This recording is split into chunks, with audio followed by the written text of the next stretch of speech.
बहुत समय पहले की बात है। एक राज्य था जिसके राजा का नाम राजा विक्रमसेन था। वे बहुत ही धर्मपरायण, प्रजावत्सल और न्यायप्रिय शासक थे। उनकी रानी सुलोचना अत्यंत रूपवान और गुणवान थी, परंतु उनके जीवन में एक ही दुख था, उन्हें कोई संतान नहीं थी। राजा और रानी ने कई यज्ञ, तप और अनुष्ठान किए, परंतु कोई फल नहीं मिला। एक दिन एक ऋषि उनके महल में आए। राजा ने उन्हें अपनी व्यथा सुनाई।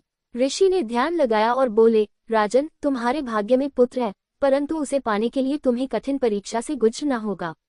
राजा ने नतमस्तक होकर कहा, मैं किसी भी परीक्षा के लिए तैयार हूँ। ऋषि ने उन्हें एक विशेष व्रत और पूजा करने का निर्देश दिया। राजा रानी ने पूरी श्रद्धा से व्रत किया और कुछ समय बाद रानी गर्भवती हुई। 9 महीने बाद एक अत्यंत सुंदर और तेजस्वी पुत्र का जन्म हुआ।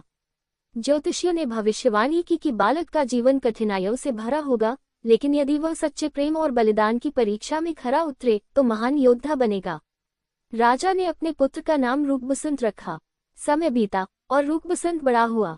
वह न केवल बहुत सुंदर था, बल्कि शास्त्र और शस्त्र विद्या में भी निपुण था। उसकी वीरता और बुद्धिमत्ता की चर्चा दूर दूर तक फैल गई। एक दिन एक स्वप्न में रूपबसंत ने एक अद्भुत स्त्री को देखा।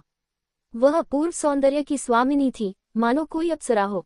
जब रूपबसंत ने अपने गुरुओं से इस स्वप्न का अर्थ पूछा तो उन्होंने बताया, यह कोई साधारण स्वप्न नहीं है। ये संकेत है कि कोई दिव्य स्त्री तुम्हारे भाग्य में है। उसी समय एक दूसरी घटना घटी। पड़ोसी राज्य की राजकुमारी चंद्रलेखा के बारे में चर्चाएं हो रही थी। कहा जाता था कि वह इतनी सुंदर थी कि उसका रूप स्वयं चंद्रमा को भी लज्जित कर दे। लेकिन वह अत्यंत अभिमानी थी और अपने सौंदर्य पर घमंड करती थी। रूपबसंत ने जब चंद्रलेखा के बारे में सुना तो उसे देखने की इच्छा हुई। वह वेश बदलकर राजकुमारी की सभा में पहुंचा। वहां उसने देखा कि चंद्रलेखा अपने सौंदर्य पर इतराती हुई कह रही थी, मेरा रूप इतना अद्वितीय है कि कोई भी पुरुष मेरी बराबरी नहीं कर सकता। रूपबसंत को ये सुनकर क्रोध आया। वह आगे बढ़ा और बोला, राजकुमारी, सौंदर्य क्षणिक होता है, परंतु सच्चा प्रेम और गुण ही व्यक्ति को महान बनाते हैं। चंद्रलेखा ने उसकी बातों का उपहास किया और कहा, यदि तुम सच में इतने बहादुर और गुणवान हो तो मेरे लिए 7 कठिन परीक्षाएं पार करो।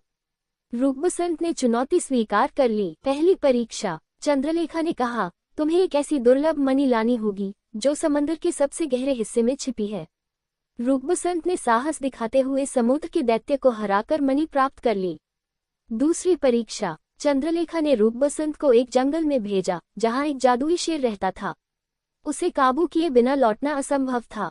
रूपबसंत ने अपनी बुद्धिमत्ता और साहस से शेर को शांत कर दिया और उसे अपना मित्र बना लिया। तीसरी परीक्षा। उसे एक ऐसी जादुई तलवार लानी थी जो केवल एक जलपरियों की गुफा में मिल सकती थी। रूपबसंत ने अपनी चतुराई से जलपरियों को प्रसन्न किया और तलवार प्राप्त कर ली।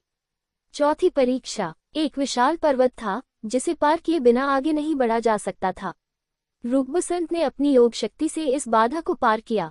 पांचवी परीक्षा। एक छलिया दैत्य ने रूपबसंत को भ्रम में डालने की कोशिश की, लेकिन रूपबसंत ने अपनी समझदारी से दैत्य को हरा दिया।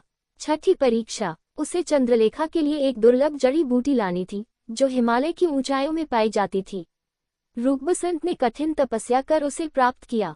सातवीं परीक्षा। अंतिम परीक्षा में चंद्रलेखा ने कहा कि यदि वह सच में उसे प्रेम करता है तो अपने जीवन का बलिदान दे सकता है। रूपबसंत ने बिना संकोच अपने प्राण त्यागने का निश्चय किया। जैसे ही उसने आत्मबलिदान करने का प्रयास किया, तभी आकाश से दिव्य देवी प्रकट हुई और बोली, रूपबसंत, तुमने प्रेम और सत्य की परीक्षा में विजय प्राप्त की है। अब तुम अमर हो गए हो।